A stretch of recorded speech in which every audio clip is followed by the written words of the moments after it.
Over the years, Lyle and Erik Menendez appealed their convictions, but were unsuccessful. It seemed unlikely that they would ever see beyond prison walls. But then, new evidence began to surface. The first piece in the form of a letter. Lyle Menendez, just kind of out of the blue, my father's sister found a letter in storage. Appellate attorney Cliff Gardner says the letter was written by Erik Menendez to his cousin, Andy Cano, in December 1988, about 8 months before the crime. Natalie Morales, it's not dated, but you were able to get a frame of reference of the timing of it based on the contents of the letter, right? Cliff Gardner, exactly. He talks about the Christmas party. We know the Christmas party that they put on was in Christmas of '88. He talks about hiring a new tennis coach. There's a number of things in the letter that allow us to authenticate when it was written. A letter written by Erik Menendez to his cousin Andy Cano in December 1988 was attached as an exhibit to the habeas petition that was filed in May 2023. Superior Court of the State of California, Los Angeles County. And it's a particular section of the letter that Gardner says is key. Cliff Gardner, he says, I've been trying to avoid Dad. It's still happening, Andy, but it's worse for me now. Every night I stay up thinking he might come in. I'm afraid. He's crazy. He's warned me 100 times about telling anyone, especially Lyle. Cliff Gardner, no one knew about it at trial.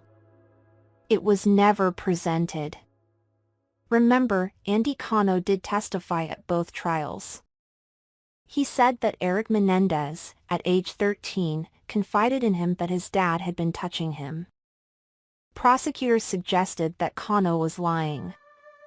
Andy Cano, he explained to me that these massages that his father was giving him were beginning to hurt. Natalie Morales, the letter is significant. Why?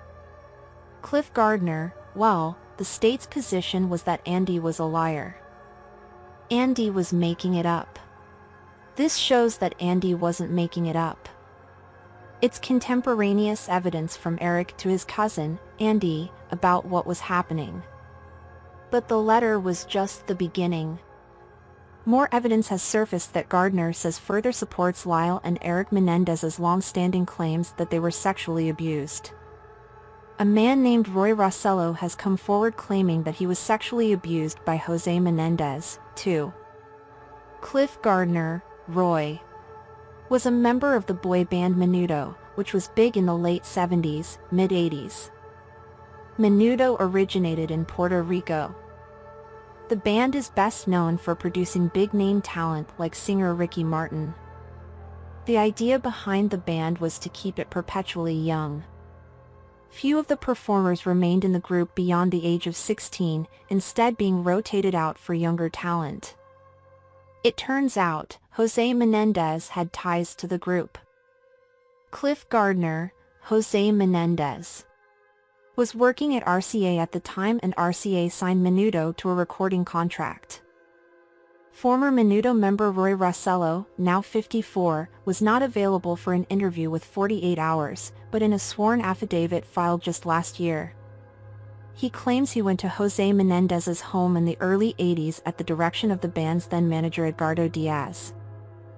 Rossello would have been between 14 and 15 years old at the time. He says he drank a glass of wine, then felt like he had no control over his body. He says Jose Menendez took him to a room and raped him. Rossello first spoke publicly about the allegations in a documentary. Rossello also alleges that he was sexually abused by Jose Menendez on 2 other occasions, right before and right after a performance at Radio City Music Hall in New York. Cliff Gardner, I met Roy and he talked to me about it. It was a difficult conversation for him. And it was difficult for me to hear. But I thought Roy was credible. It can take years for people to recognize what happened to have the courage to come forward. Lyle Menendez, when I first heard about it, I cried. For me, it was very meaningful to just have things come out that caused people to really realize, okay, at least this part of what it's about is true. Lyle Menendez says he remembers Menudo band members coming over to the family home when they lived in New Jersey, before moving to Beverly Hills. He does not recall Rossello specifically. Natalie Morales, what do you remember about the Menudo band members going to your home? Lyle Menendez, only that my father had some intimate involvement with that particular group. He usually would not have too much involvement with groups other than negotiations. But with Menudo and Edgardo Diaz, he traveled with them. He went to their concerts. He stayed in hotels that they stayed at. Lyle Menendez says he didn't think much of it until rumors began surfacing towards the end of he and his brother's first trial. Lyle Menendez, people in the industry were talking about that maybe something had happened, because there was a sex scandal in the group. Rossello, along with other former Menudo members, have long accused Edgardo Diaz, the band's one-time manager, of sexual abuse. Diaz has always denied the allegations and no charges have been filed against him.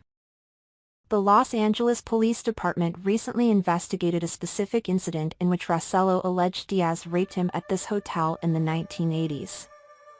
The LA County DA's office is now reviewing the case. But what does this new evidence mean in terms of Lyle and Erik Menendez's case?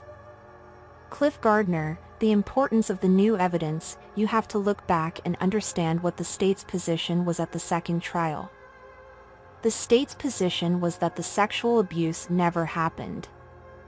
And the state's position as to Jose Menendez was he wasn't the type of person who would molest a young boy. This new evidence takes both those arguments and undercuts them entirely. Gardner has filed a habeas petition asking that his client's convictions be vacated. Cliff Gardner, the boys were abused as children. They were abused their whole life. And this is a manslaughter case, not a murder case. It's just that simple.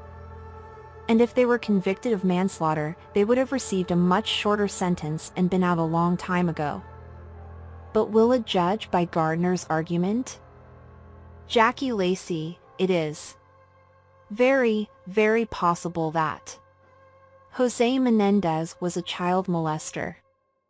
But you don't get to murder him and his wife in cold blood. Could there be another trial for the Menendez brothers?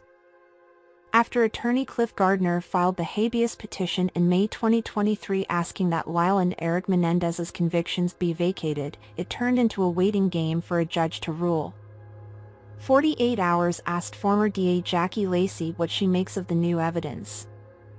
Starting with that letter, the one that appears to have been written by Erik Menendez to his cousin Andy Cano months before the crime. Jackie Lacey, the interesting thing about the letter is that there are only two people who can authenticate it: Andy Cano and Erik Menendez. Andy Cano died in 2003. And Lacey points out that he never mentioned the letter when he testified. Jackie Lacey, you would think, when Andy was on the stand twice, he'd have brought that up. And, oh yeah, he told me about it recently. And here's the letter. Natalie Morales, the timing of that letter, though, you are able to sort of pin down because you know, it was the holidays, because he writes about his Christmas plans. Jackie Lacey, but Natalie, look at it another way. You could include those details and get that letter together after they were caught. This letter, for all we know, could have been written by Erik Menendez shortly after the murder, given to Cano, and Cano may have gotten cold feet about it and not submitted it. But Gardner argues the new evidence is sound. He says the reason the letter was not brought up at trial is likely because Erik Menendez and Andy Cano forgot about it. Cliff Gardner, if you look at the letter, it's not just about what Jose's been doing. It's about all sorts of other things. It was just one of many letters that they wrote to each other.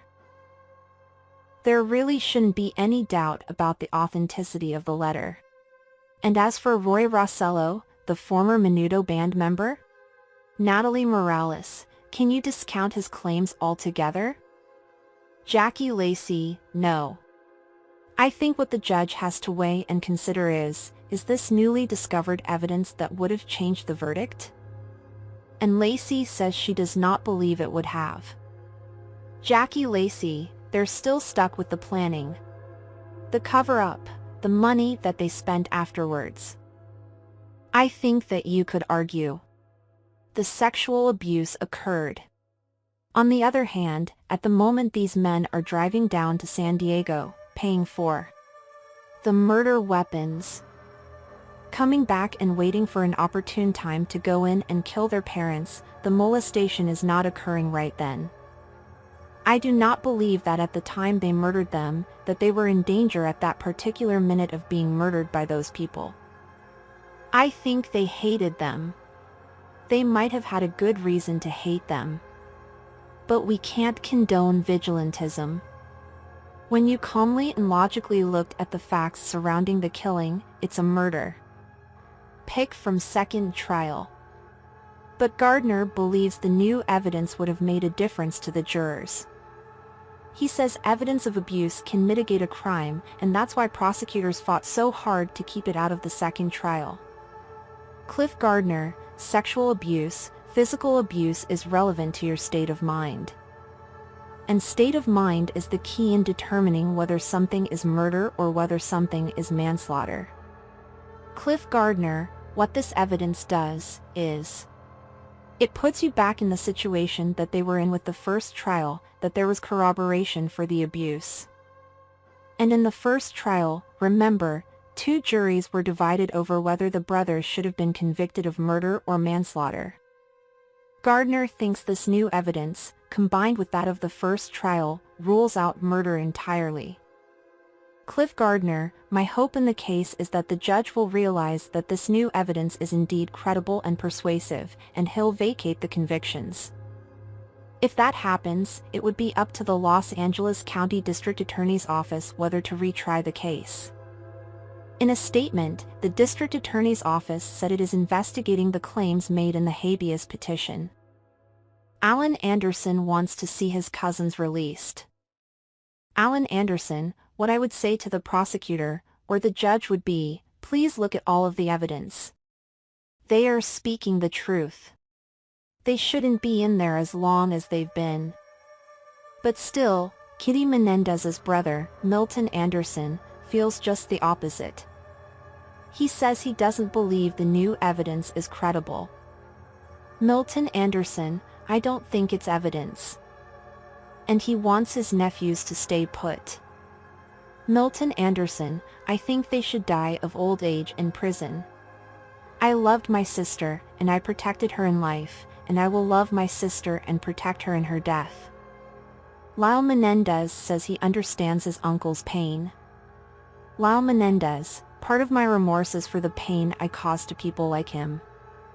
As they await a judge's decision, Lyle and Erik Menendez, who reside in the same prison since 2018, are focused on rehabilitation and continuing their education. Lyle Menendez, I connect with other prisoners that have sex abuse histories, work with them. Both brothers are married to women outside prison. Lyle Menendez, I think it has made a huge difference to have love and support like that. I try not to be defined by that one night. It's sort of a lifelong journey not to be defined by that one night. It is unclear when a ruling will be made in the case.